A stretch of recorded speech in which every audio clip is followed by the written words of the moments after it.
दोस्तों नमस्कार। महाराष्ट्र चुनाव 20 नवंबर को होना है।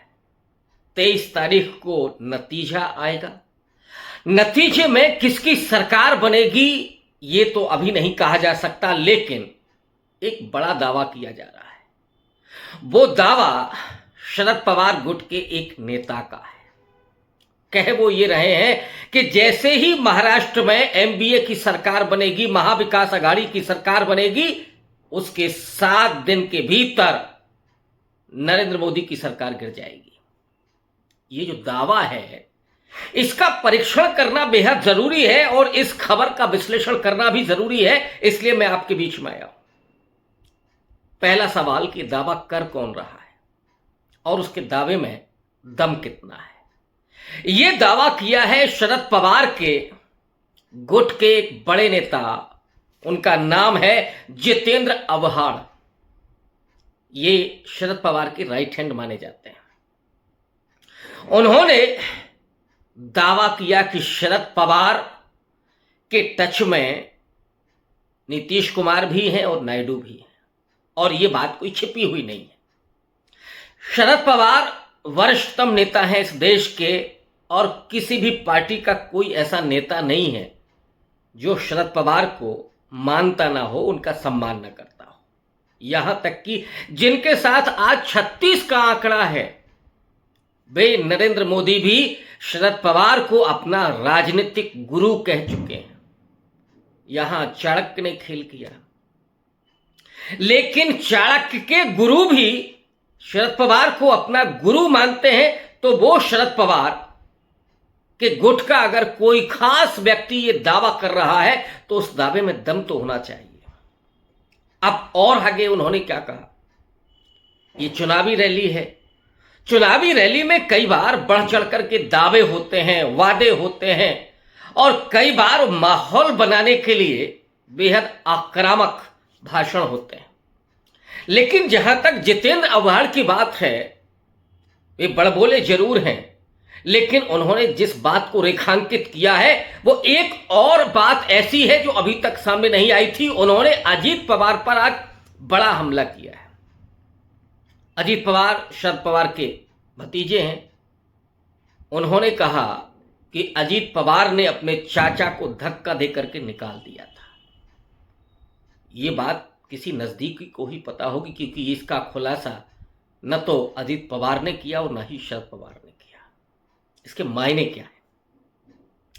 अजीत पवार तो वैसे ही फंसे हुए हैं। उनकी हालत अपने गठबंधन में, एनडीए में या महायुति गठबंधन में, वैसे ही वो कमजोर विकेट पर है। और अजीत पवार की तो पारी खत्म होते हुए दिखाई पड़ रही है विश्लेषकों को। जो अजीत पवार लोकसभा चुनाव में अपनी पत्नी को नहीं जिता सके, वो अब महायुति गठबंधन को जिताने के लिए निकले हैं। डिप्टी सीएम है, जिम्मेदारी है, और वो लड़ किससे रहे हैं? अपने चाचा शरद पवार से। और शरद पवार वो हैं जिनकी वजह से अजीत पवार का ये कद है। शरद पवार ने अपने दूसरे पोते को अजीत पवार के सामने खड़ा कर दिया है। यानी एक भतीजे ने चाचा को क्लीन बोल्ड किया, धक्के मार करके बाहर निकाला, अब एक भतीजा उसी चाचा के सामने खड़ा हुआ है। ये जो खबर है, इसलिए मैंने कहा ना कि ये खबर किसी मामूली व्यक्ति की नहीं है।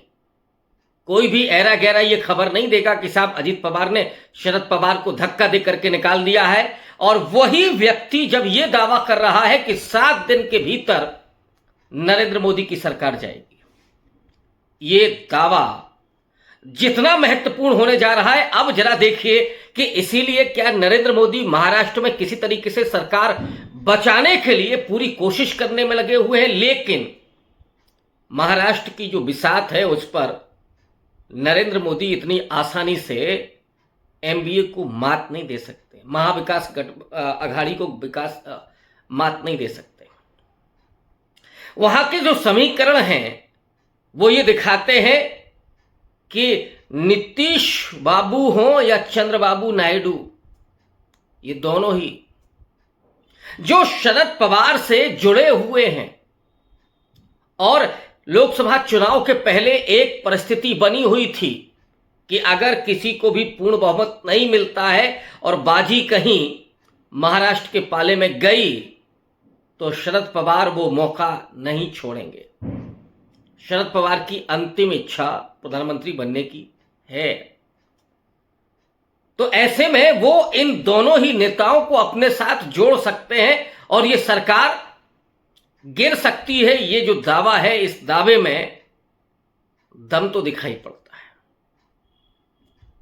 और दम इसलिए भी कि नरेंद्र मोदी की सरकार इन्हीं दो बेसाखियों पर चल रही है।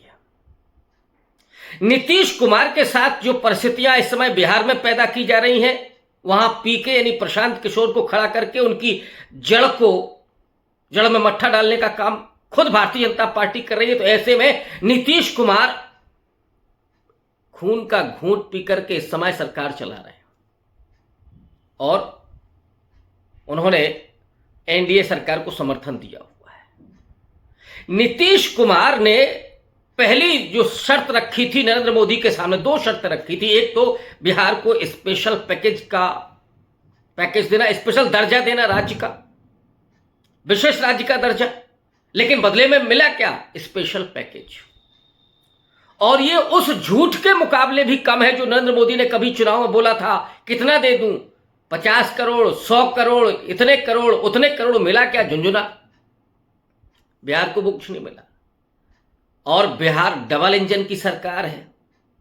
बीच में आरजेडी के साथ बनी थी, लेकिन बराबर नीतीश कुमार की सरकार है और बीजेपी के ही सहयोग से चल रही है। जो नरेंद्र मोदी विश्वगुरु भारत को बनाने की दावे कर रहे हैं, जरा छठ पूजा के अवसर पर जो जाने वाले यात्री हैं, जरा उनको देख लें। बुलेट ट्रेन चलाने के दावे करने वाले नरेंद्र मोदी कि रेलवे का ये हाल है कि एक तरफ तो वंदे भारत जैसी ट्रेनें चलाई आपने, और वंदे भारत की तो टिकट बढ़ रही है हवाई जहाज की तरह, लेकिन जो गरीब आदमी, जो लोअर मिडिल क्लास, जो मजदूर तबका है, जो कहीं दिल्ली में काम कर रहा है, कहीं मुंबई में काम कर रहा है, कहीं अहमदाबाद में किसी फैक्ट्री में काम कर रहा है, वो आज जब घर के लिए जा रहा है तो उसे ट्रेन में टिकट नहीं मिल रहा है, जगह नहीं मिल रही, टॉयलेट में बैठ के जा रहा है, खिड़की पर लटक करके जा रहा है। अगर उसके साथ कोई अन्याय होता है, कोई उसके साथ दुर्घटना होती है, इसकी जिम्मेदारी किसकी होती है? रेल मंत्री तो केवल रेल मंत्री बन गए हैं, उन्हें कोई मतलब नहीं है। बिहार के साथ जो नरेंद्र मोदी ने किया है, तो जहां स्पेशल राज्य का दर्जा मिलना था, वो वादा पूरा नहीं किया। और दूसरा वादा था कि बिहार में चुनाव तत्काल कराए जाएंगे, अब तक नहीं हुए। 2025 में चुनाव होंगे, लेकिन उस चुनाव के पहले जो नीतीश कुमार की यूएसपी है, अल्पसंख्यक वोट, अति पिछड़ा वोट, महादलित वोट, इस वोट बैंक को खींच करके प्रशांत किशोर के पाले में बीजेपी ले जाना चाहती है, डाल देना चाहती है, और नीतीश कुमार को नीचे से खोखला करना चाहती है। ये नीतीश कुमार भांप चुके हैं। क्या नीतीश कुमार मौके की तलाश में नहीं है? इधर चंद्रबाबू नायडू को आप देखिएगा, चंद्रबाबू नायडू तो वैसे ही उनको बहुत मोहब्बत नहीं है नरेंद्र मोदी से, और वो चंद्रबाबू नायडू हैं जो नरेंद्र मोदी को आतंकवादी पॉलिटिक्स करने वाला तक कह चुके हैं। बड़ा आरोप लगाया था उन्होंने, छोड़ करके चले गए तो साथ, लेकिन ये वक्त की नजाकत है कि जो चंद्रबाबू नायडू खड़े हो गए और उन्होंने स्पेशल पैकेज लिया अपने प्रदेश के लिए।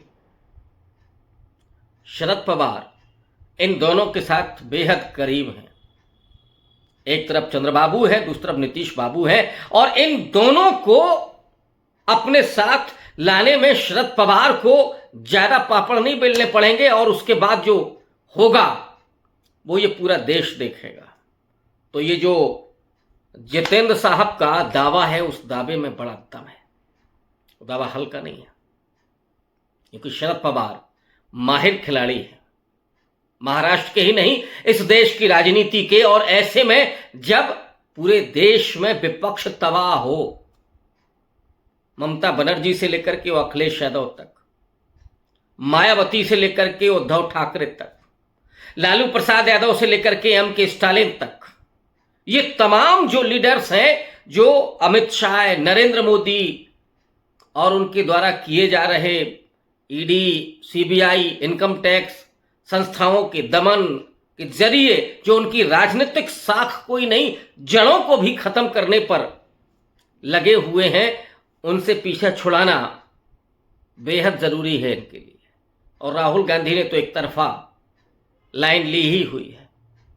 क्या यही वजह तो नहीं है कि आरएसएस इस समय राहुल गांधी और कांग्रेस पार्टी के साथ नजदीकी बढ़ाने के लिए प्रयासरत है कि नहीं साहब, कांग्रेस के साथ हमारा कोई दुर्व्यवहार नहीं है, हमारी कोई दूरी नहीं है, और राहुल गांधी से तो हम मिलना चाहते हैं, कहीं इसी डर से तो नहीं है।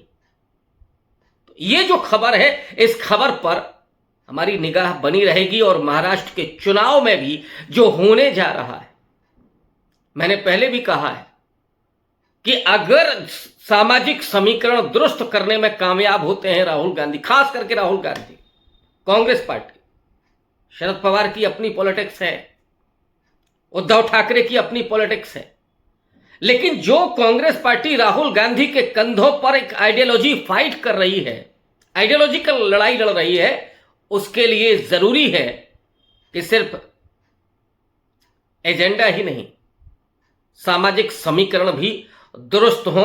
और अगर सामाजिक समीकरण, उसमें दलितों की वो तमाम जातियां जो अभी सत्ता में पहुंचने की बाट जो हो रही हैं, ओबीसी की वो जातियां जो हाशिए पर खड़ी हुई हैं, वो माइनॉरिटी जो 20% है महाराष्ट्र में, उसको कितनी भागीदारी मिलती है, इस पर डिपेंड करेगा महाराष्ट्र का चुनाव। लेकिन इसमें कोई दो राय नहीं है कि इस समय भारतीय जनता पार्टी हो, शिवसेना हो या एनसीपी हो, ये वो जो आजकल असली है, असल में वो नकली है। तो उनकी जो छवि है, जो गद्दारों की बन गई है, और इधर नरेंद्र मोदी ने महाराष्ट्र में अपना उपनिवेश जो बना लिया है, आजकल तो लॉरेंस बिश्नोई भी खेल कर रहा है। कनाडा जो आरोप लगा रहा है वो बहुत भयावह आरोप है। अगर उस आरोप में दम है तो आप समझ सकते हैं कि क्या हो रहा है इस देश में। धारावी में अडानी साहब घुसे हुए हैं, तो तमाम गुजरात के व्यापारी, गुजरात के उद्योगपति जिस तरह से महाराष्ट्र में घुसपैठ कर रहे हैं, वहां से धन लूट करके जा रहे हैं, जैसे कभी ब्रिटेन के लोग गंगा में से धन सोख करके वो टेम्स में जाकर के बहाते थे लंदन में, वैसे ही आजकल मुंबई से वो धन ले जाया जा रहा है अहमदाबाद और गांधीनगर। ये महाराष्ट्र के लोगों में है, जेहन में है उनके, कि उनके रोजगार, उनके संसाधन, उनकी फैक्ट्रियां, वो सब उठा करके ले जाई जा रही हैं। गुजरात तो ऐसे में 6ठे नंबर की अर्थव्यवस्था हो गई है। महाराष्ट्र जो कभी नंबर 1 पर हुआ करती थी, गरीबी बेकारी भी वहां बढ़ रही है, और इस वजह से बीजेपी भी कमजोर विकेट पर है। और गद्दार यानी एकनाथ शिंदे और अजीत पवार, इनको तो बख्शने वाला महाराष्ट्र है ही नहीं। इसीलिए महाविकास आघाड़ी का पड़ला भारी है।